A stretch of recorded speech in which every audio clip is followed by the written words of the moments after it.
Hello, word listeners. Welcome back to another episode.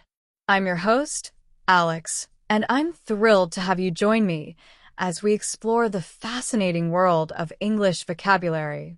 Today's word is bow. Bow is a C1 level noun, and it has a couple of key meanings. The first, and perhaps most visually evocative, is a curved weapon for shooting arrows. Think of Robin Hood or ancient battles. The second, and the one we'll focus on a bit more today, is the act of bending forward, usually as a sign of respect, greeting, or farewell. So let's dive in. What exactly does it mean to bow? Well, in its simplest form, it's a bending of the head or body in deference or acknowledgement. It's a gesture that transcends cultures, though its specific execution and significance can vary widely. In some Eastern cultures, a deep bow is a common greeting and a sign of deep respect. In Western cultures, a slight bow might be used on stage after a performance or when receiving an award. Now, let's explore some synonyms. Words that share a similar meaning to bow. We have curtsy. A curtsy is typically performed by women, involving a bending of the knees and a slight bow of the head. For example, the ballerina gave a graceful curtsy to the audience. Another synonym is bend. While bend is a more general term, it can be used to describe the action of bowing. For instance, he bent his head in prayer. We also have stoop, although stoop often implies a more pronounced and sometimes less voluntary bending. Consider, she had to stoop to pick up the dropped coin. Another related term is cauda, which signifies an extreme form of bowing, often touching the forehead to the ground, indicating deep subservience. The courtiers kowtowed to the emperor. Finally, consider genuflect. This term refers specifically to bending the knee, typically as an act of religious devotion, a form of bowing before a sacred object.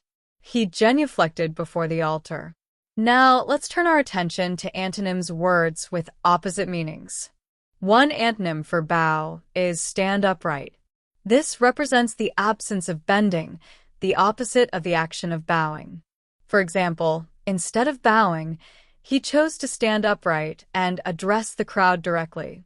Another antonym could be disregard.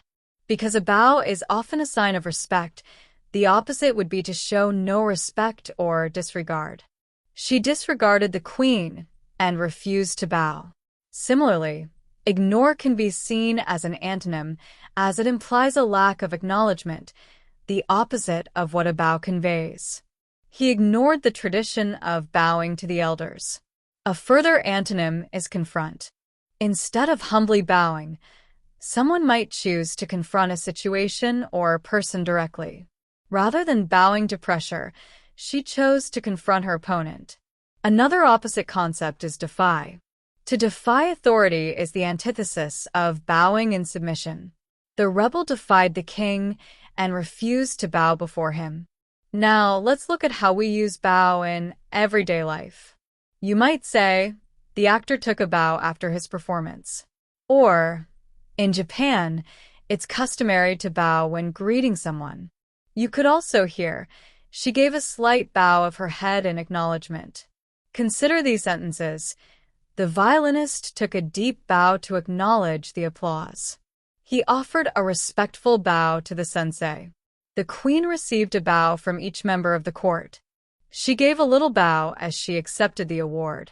The waiter gave a slight bow as he presented the bill.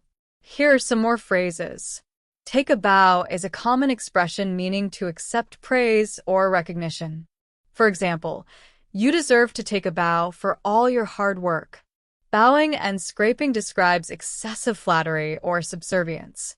He was bowing and scraping to get the manager's approval. A bow to tradition refers to respecting or adhering to established customs. The ceremony was a bow to tradition. In summary, bow is a multifaceted word with meanings ranging from a weapon for shooting arrows to an act of bending in respect.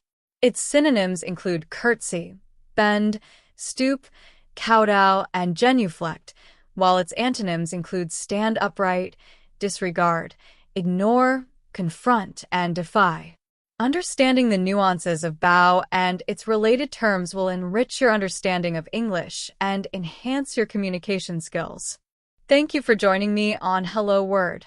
If you enjoyed this episode, please subscribe to our podcast and leave a review. Your support helps others discover our show. Now, I have a challenge for you. Create your own sentence using the word bow and share it as a comment under this video. I can't wait to see what you come up with. Until next time, happy learning.